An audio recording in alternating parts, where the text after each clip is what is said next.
El departamento Rawson ha presentado su reordenamiento territorial de vista y en caras a los próximos años, ni más ni menos que hasta el 2030. Y básicamente lo que pretende con este estudio preciso y pormenorizado que se ha llevado adelante es tener en cuenta la zonificación del departamento. 6 zonas, características específicas y un visor que tiene también una manera de mostrar lo que yo me atrevo a decir es único en la provincia de San Juan. ¿Por qué se hace esto? ¿Qué características tiene? ¿De qué le sirve a la gente? Está con nosotros el intendente de la Municipalidad de Rawson, Carlos Munizaga, a quien saludamos. Munizaga, bienvenido, gracias por estar. Muchas gracias a ustedes por la invitación. Un placer, María Silvia, Osvaldo, estar aquí, como siempre. Y bueno, se agradece ese gesto de uno poder venir a charlar con ustedes. Creemos que es algo muy importante, que si bien hay precedentes, obviamente todo el tiempo se hace un reordenamiento, una mirada territorial, pero la forma en que lo ha encarado el departamento Rawson no tiene un precedente cercano. Sí. Coméntenos, por favor. Sí, justamente tiene que ver con una mirada de futuro y sobre todo del uso del suelo, ¿no? Cuando hablamos de zonificación, como bien lo presentaba usted, implica el uso del suelo. ¿Qué uso le vamos a dar a nuestro suelo en nuestro Gran San Juan, en nuestro Valle del Tulum, en nuestro Rawson, que es muy importante en esa integralidad del Gran San Juan, de aquí al futuro, sabiendo que nuestro suelo de habitación y de actividad económica para la convivencia humana y las labores nuestras no abunda, digamos. San Juan, la provincia, su 84% del territorio es montaña, donde no se puede asentar el sanjuanino, y el 14% es desierto, donde tampoco se puede asentar. Entonces tenemos solo un 3% que es donde nos asentamos, que son estos valles, sobre todo el Valle del Tulum y el Gran San Juan, que alberga el 80% de la población, además. Entonces, lo que hemos buscado nosotros con nuestro departamento, con nuestro Rawson,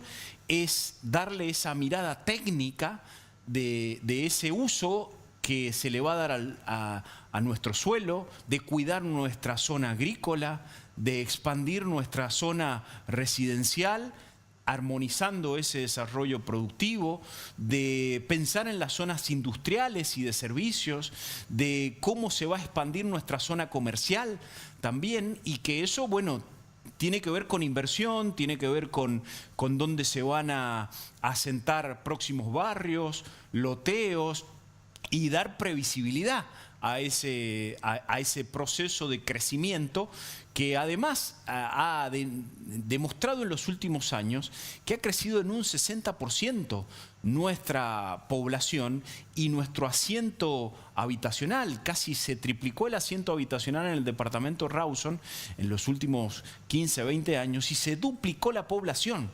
Con lo cual el crecimiento hay que pensarlo, pero además con el desarrollo prometedor de la minería, que también invita a que no solo haya ese movimiento de sanjuaninos que eligen Rawson para vivir, porque allí se instalan barrios del IPB, porque allí se ofrecen loteos, porque allí hay posibilidades territoriales, porque justamente en el Gran San Juan tenemos límites hacia el norte el río, hacia el oeste las montañas, hacia el este el mismo río San Juan. Entonces la salida es el sur y hay que pensarlo. Entonces lo que hemos buscado con este plan es darle ese marco, es especificar zonas, es transparentarlo y mostrarlo, de modo que quien quiere hacer una inversión, a quien le ofrecen un terreno, se sepa cuáles son las limitaciones de subdivisión parcelaria, es decir, cuál es la superficie mínima en la cual se puede dividir ese terreno de antemano, porque está establecido por las normas de planeamiento. En este plan que lo ha llevado adelante el municipio con la Universidad Nacional de San Juan, la Facultad de Arquitectura y Urbanismo, la Dirección de Planeamiento también de la provincia, la DPDU ha participado, el INTA también participó del mismo, porque tiene que ver con cómo vamos a usar ese suelo. Bueno, lo que surge de allí va a ser norma para la aprobación de nuevos proyectos, norma de nuestra dirección de planeamiento, norma de nuestro código urbanístico y de zonificación, con lo cual, digamos, esto que se ha presentado mucho y que es noticia y que ustedes lo dan cuenta muchas veces de ello, como periodistas, como medios, como comunicadores, que son las engaños, las defraudaciones en cuanto a la búsqueda que... Estafas. Claro, estafas que tienen sanjuaninos de adquirir una propiedad, de adquirir una tierra en donde planifique su vida y que, bueno, ha dado cuenta de que cuando la adquirieron, cuando firmaron esos boletos de compraventa, después se dan cuenta que no pueden escriturar, que no pueden formalizar esa propiedad, porque no se puede subdividir en las condiciones que se le ofrecieron. Esto buscamos también prevenir esos acontecimientos haciendo accesible esa información. Por eso lo del visor urbano. El visor urbano es todo el mapa de Rawson perfectamente parcelado a cómo está hoy, y para que se pueda previamente elegir, verificar esa parcela, ese terreno, y se sepa de antemano cuáles son las restricciones de subdivisión y de zonificación. Así que con este plan que se ha desarrollado de manera participativa, también tiene mucho técnico, porque es un estudio que analiza el uso del suelo y así lo define, pero también participa la comunidad, y así fue en su proceso, que ha llevado un año de trabajo, y finalmente ha llegado a su fin y ha sido presentado ya. Y el paso que sigue ya es la normativización de eso, darle carácter legal con las aprobaciones de las ordenanzas, y además las incorporaciones en la Dirección de Planeamiento de la provincia, ya de esas definiciones como código de zonificación y urbano para todo lo que se pretende invertir, subdividir y desarrollar en el departamento de Rawson. Está bueno el tema que se aclara así y se lo ponen sobre relieve, el tema de la seguridad cuando uno vaya a ir a comprar algo. Eso es un tema, además, creo que sobresaliente, y que además es necesario. Pero cuando usted dice esto ahora es una norma y hay que cumplirla, también, digo, se especifica que hay terrenos en los cuales, por ejemplo, no se puede edificar, y que son propios para la zona agrícola. Esas especificaciones están dadas allí. Tal cual, está dado allí. Por supuesto que también es un proceso, ¿no?, en donde ha habido previamente, hace ya más de 10 años, un plan de ordenamiento en el departamento, y esto es una actualización pensada para los próximos 10 años. Con lo cual no hay cambios bruscos, ¿no? Porque también uno debe ser previsible. Digamos, aquellas zonas que eran de cuidado para el desarrollo agrícola y cuyas limitaciones de uso de la propiedad estaban limitadas, no hay un cambio abrupto, ¿no? Va cambiando la zonificación progresivamente. ¿Qué porcentaje tiene la agricultura en Rawson, por ejemplo? Mire, el asentamiento urbano en Rawson está dado en aproximadamente 40 kilómetros cuadrados. Bien. Entre 40 y 50 kilómetros cuadrados urbano, está asentada la gente. Bien. Rawson tiene 300 kilómetros cuadrados de superficie. Bien.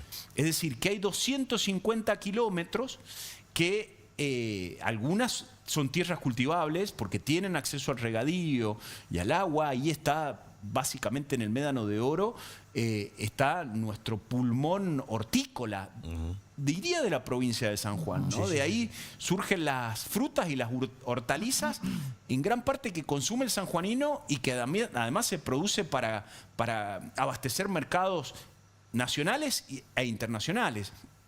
Y eso hay que cuidarlo, ¿no? No podemos dejarlo librado ahí a la especulación del propietario de la tierra o del inversor. Por supuesto que hay posibilidades de subdivisión, porque también hay zonas en donde se permite la subdivisión. Por ejemplo, zonas que antes tenían una limitación de subdivisión en este plan, por ejemplo, zonas del Medanito, que tenían limitaciones de subdivisión de mínimo de 1000 metros cuadrados, hoy, por ese crecimiento poblacional, por ese asentamiento de nuevos barrios, de barrios privados, de loteos, de Abraham Tapia hacia el este, cambia la zonificación y ahora permite una subdivisión parcelaria de 600 metros cuadrados, en algunos lugares de 400 metros cuadrados si hay barrios cerca. Y bueno, esto también tiene que ver con la planificación, no solo del sector privado, del desarrollo privado, sino la planificación propiamente del gobierno de San Juan, que tiene que salir muchas veces a buscar nuevas tierras para planificar nuevos barrios. Y bueno, allí encuentra ese direccionamiento hacia dónde debe ir el asentamiento poblacional. Y lo mismo digo para las zonas industriales, las zonas de servicios, se han definido zonas industriales. Zonas de esparcimiento también. Zonas de esparcimiento y de desarrollo, por ejemplo, zonas que son colindantes con el estadio del Bicentenario. Allí en calle, el estadio del Bicentenario está sentado en la zona de Pocito, pero de General Hacha hacia el este es Rawson, digamos, enfrente ya. Bueno, esas zonas también se prevén como zonas de esparcimiento, de uso, de estos usos más bien colectivos, digamos, como que se puedan desarrollar nuevas infraestructuras deportivas, servicios de esta infraestructura ya existente, como estacionamientos. Entonces permite otro tipo de alojamientos. Sí, hay muchos emprendimientos en esa zona, ¿no? Y de esa manera, bueno, es estar pensando también en el desarrollo, pensando en el crecimiento, induciendo también a la inversión, digamos, cuando zonas que antes se podían subdividir con mayor extensión de superficie, hoy eso se reduce, eso también es un aliento a la inversión. Digamos, el San Juan que ha crecido y que va a crecer, necesita también tener esa indicación y esa planificación para que se haga de manera ordenada. Intendente, cuando usted habla de la zona agrícola que tiene el departamento, es importante pensarlo también en cuáles son las herramientas que tiene el municipio ante, por ejemplo, una sucesión. Muchas veces hay una familia que trabaja la tierra, pero cuando el líder de esa familia muere, la sucesión no quiere trabajarla y pone a la venta. ¿Qué herramientas tiene el municipio para que esas fincas no se transformen en casas de fin de semana, en cabañas y puedan seguir con los cultivos? Bueno, depende siempre del derecho de propiedad, ¿no? Porque eso hay que siempre respetarlo, es una garantía constitucional, ¿no? La Argentina se ha forjado sobre ese derecho, ¿no? Tan importante y fundamental de la persona humana. Pero las limitaciones que hemos dispuesto, digamos, en este caso, cuando una finca no quiere ser más explotada por sus titulares, bueno, se pone una limitación de subdivisión muy amplia, ¿no? Que hay zonas en zonas cercanas a lugares que si bien son rurales, pero existe población, por ejemplo, inmediaciones a la Plaza Bolaño. Donde tenemos una plaza donde hay un desarrollo institucional, de asentamientos, incluso hasta de comercio, donde hay barrios cercanos. Bueno, ahí la limitación es 2.000 metros cuadrados. Claro, no podés hacer muchos lotecitos porque querés hacerle una renta importante al terreno. Exactamente. Entonces, vas a tener que hacerlo, también hay que tener en cuenta los servicios de la tierra, el acceso al agua, la cuestión del saneamiento, ¿no? Todas esas cuestiones están pensadas. Después hay zonas en donde son netamente agrícolas y que son centro de producción agrícola, y también se establecen limitaciones de subdivisión mucho más amplias para incentivar a que la producción siga, ¿no? Sí. Hace una semana estuvo el arquitecto cocinero aquí hablando de la minería y la necesidad del desarrollo urbano. Usted también mencionó este tema del crecimiento por la minería. Es un tema hoy más que presente, intendente, y está relacionado también con las necesidades mineras. ¿Qué opinión tiene usted al respecto sobre todo lo que viene? Y teniendo en cuenta también el acuerdo Vicuña, que ha sido aprobado en la Cámara de Diputados y que desató polémica también. No, yo estoy plenamente a favor del desarrollo de la minería, porque es el futuro de San Juan, ¿no? Si San Juan tiene posibilidades, es aprovechando esa riqueza de minerales que tenemos de la mejor manera, articulando con el sector privado, articulando con la inversión necesaria, que a veces es de una dimensión enorme que no hay capital nacional posible de desarrollarla y se necesita esa inversión extranjera. Todo esto hay que promoverlo. Yo me he expresado a favor del acuerdo de Vicuña y por supuesto que a su vez, como gobernante que me toca de este tiempo, yo tengo que preparar a mi pueblo, más allá de lo que venga, ¿no? Uno es consciente que es transitorio también en ese ejercicio de esa función política y democrática. Debe preparar al pueblo las condiciones para que aproveche de la mejor manera, y hay que planificar y hay que orientar para que también lo pueda... se pueda servir de esa posibilidad y que pueda encontrarla, esa oportunidad, de la manera más efectiva posible. O sea, esta planificación también está mirando eso. Tal cual. Porque, y en esa planificación que usted propone, que es una pregunta muy doméstica la que hago, pero ¿cómo se arregla lo que ya viene mal hecho? Que hay muchas cosas mal hechas, no solamente el Rawson. Sí, sí. San Juan en general está mal planificado, ¿no? Sí, a ver, hay un plan, ¿no? En San Juan siempre ha existido un plan. Por supuesto que hay que a veces modernizarlo, ayornarlo, pensarlo mejor. Sí. Pero hay planeamiento. Hay planeamiento, ¿no? Distinto de lo que puede acontecer en otros lugares. Nos permitió que el planeamiento exista a partir de haber tenido las situaciones naturales, como fueron los terremotos, que nos permitió planear de nuevo mucho, ¿no? Sí, reconstruir. Sí. Y en cuanto a lo que ya viene mal dado, en esta actualización hemos previsto, digamos, en aquellos lugares en donde ha empezado a darse ese desarrollo y que no se puede encajar con la dimensión o con la normativa que existía previamente, por ejemplo, zonas del Medanito, que no había esa tensión entre lo que se había ofrecido, cómo se había dado esa división de propiedades y lo que se permitía. Entonces, ahora con la reducción se va a acomodar. Claro. Hay otras zonas que no es imposible acomodarlo. Y que se tratará de mejorar de alguna manera. Hay loteos y situaciones que no hay forma de poder acomodarlo. Habrá que, de alguna manera, si ya hay inversión ahí, porque me consta, hay gente viviendo en esas condiciones, bueno, habrá que ver cómo se va en el tiempo acomodando, brindándole servicios. Es difícil la situación. Por eso hay causas. Pero también debemos ser conscientes de que no podemos de la excepción hacer una regla, porque vamos a generar un daño hacia el futuro. Totalmente. De alguna forma hay que pensar también en el cuidado de nuestro desarrollo agrícola, de nuestra producción agrícola, porque de ahí comemos los sanjuaninos. Y no abunda espacio ni territorio. Se dio mucho ese fenómeno de que las tierras que estaban cultivadas por ahí hacían barrios. Hacían barrios. Y a veces los barrios que hacían no tenían la estructura suficiente.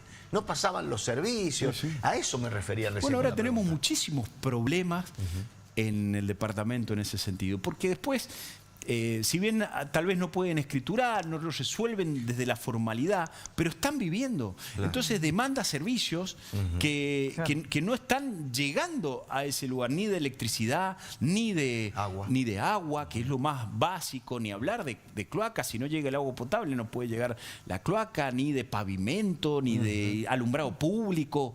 Bueno, vamos ¿Hay mucha usurpación? Vamos tratando de avanzar.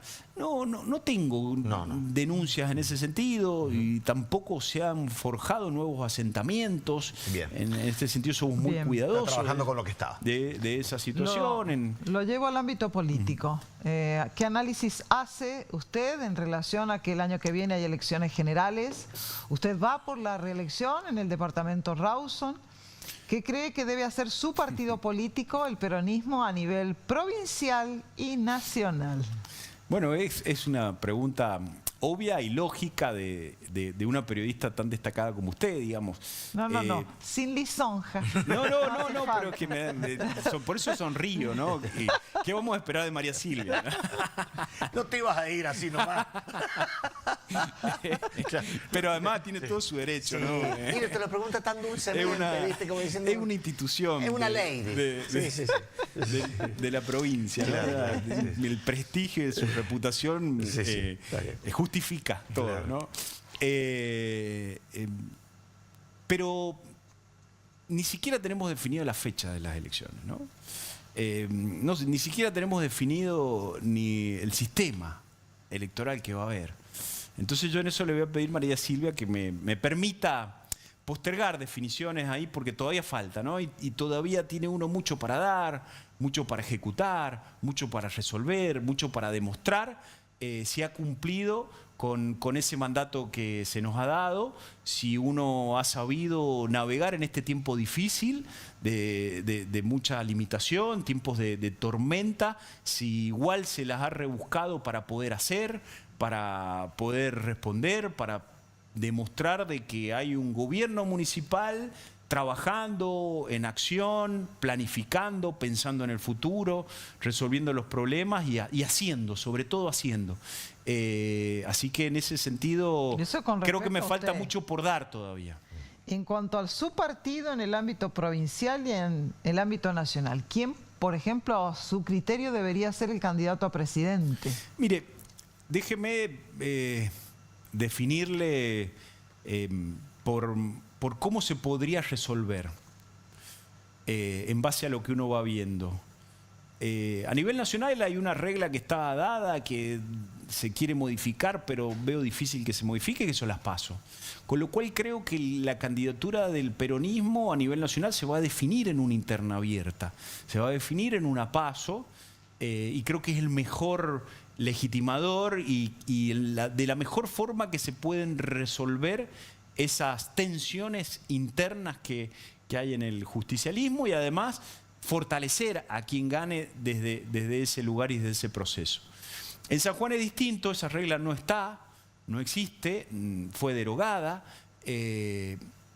con lo cual creo que las inercias, más allá de que no hay una regla todavía definida en la provincia, la inercia y los incentivos al no estar la definición de una PASO o una regla que promueva esas disputas, va a tender a una unidad, que habrá que conformarla, discutirla y con plena vocación de conjunto elegir al mejor candidato. Están pasando cosas raras. Mirá lo de la CGT hoy.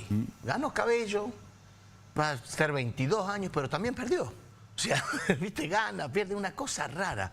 ¿Cómo analizás lo que ha pasado con la CGT hoy? No, me parece bien. Se ha dado un proceso válido, ¿no? Que demuestra un gran apoyo al liderazgo de Eduardo Cabello, con quien tengo una gran relación, con la gran mayoría de los sindicatos apoyando su conducción nuevamente al frente de la CGT. Y bueno, es de los dirigentes que hay que cuidar y valorar. Pero no va a estar solo ahora. No va a estar solo. No, sin duda. Ahora va a compartir liderazgo, sin duda. Y tiene mujeres también, sí, tiene mujeres ahí al lado. pero todo armado dentro de una organización. Lo importante es que esté organizado. Y también es importante que se haya organizado. ¿Te gusta más así la CGT como está ahora? De ahora en adelante. Tiene que construir todo de nuevo la CGT. Pero lo que necesitamos es que este tipo de instituciones, sobre todo que defienden los derechos de los trabajadores, estén bien firmes y bien organizadas y con mucho vigor y funcionamiento por los tiempos en los que se vienen, donde hay que saber aprovechar y construir condiciones de trabajo, que haya trabajo para nuestra gente y en las mejores condiciones. Entonces, ahí son fundamentales los sindicatos, no en un obstáculo, sino en generar las condiciones y dar los apoyos necesarios para que San Juan tenga posibilidades de trabajo y que aproveche de la mejor manera esta oportunidad que nos presenta la minería. Una última de Lucas, que no se quede con ganas. No, en realidad María Silvia le preguntó recién por qué debería pasar a nivel nacional. Usted dijo que habrá una PASO que se va a definir ahí, pero no está muy claro saber quiénes son los candidatos. Lo mencionaba Cabello, dijo él, apoyaría a Dante Gebel en caso de que fuera precandidato. ¿Ve a esa figura del peronismo como posible candidato a presidente también? ¿A quién? ¿A Dante Gebel? No lo veo dentro del peronismo. Tal vez pueda ser candidato, ¿no? Pero no sé si dentro del peronismo, ¿no? ¿Y Oñate veo. cómo lo ves? Y está buscando instalar una pretensión personal que viene de hacer una candidatura presidencial y haciendo fuerza ahí, ¿no? Por eso digo, todavía falta mucho por transitarse y por acomodarse o reacomodarse. Las pasos generan eso de que se puedan articular acuerdos, fortalecer posiciones. Todavía hay mucho para ver, pero sí lo que veo hoy, digamos, todo puede cambiar, es que a nivel nacional, tanto en el peronismo como en el oficialismo, puede ser una alternativa a la PASO para resolver lo de los liderazgos. Por eso no está tan fácil sacarla, ¿no? Claro. Porque también hay sectores que están cercanos al gobierno que la ven como una herramienta que ha venido funcionando a nivel nacional, ¿no? Sí, un buen filtro. Ha sido para que funcione, para que Medio caro nomás. Yo creo que los partidos tendrían que solucionar los problemas como decía Alfonsín Osvaldo, la democracia cuesta. Claro, La democracia cuesta, no es gratis, digamos. Entonces, pero funcionó para la alternancia, hay que valorarlo desde ese lugar. Y más cuando son escenarios electorales de gran dimensión, como un escenario nacional, como un escenario provincial. Tal vez para los localismos ahí hay algunas cuestiones que se dieron para desviaciones, ¿no? Como que el que pierde le hace daño al otro, digo, pero en una elección nacional fue una gran herramienta que le sirvió a Cambiemos en su momento, que le sirvió a Milei, que le sirvió al peronismo para ordenar y para reforzar posturas que llegan a una elección general. Bueno, gracias por venir, Carlos. Siempre tan amable. Muy bien, muchas gracias a ustedes. Gracias. Un placer.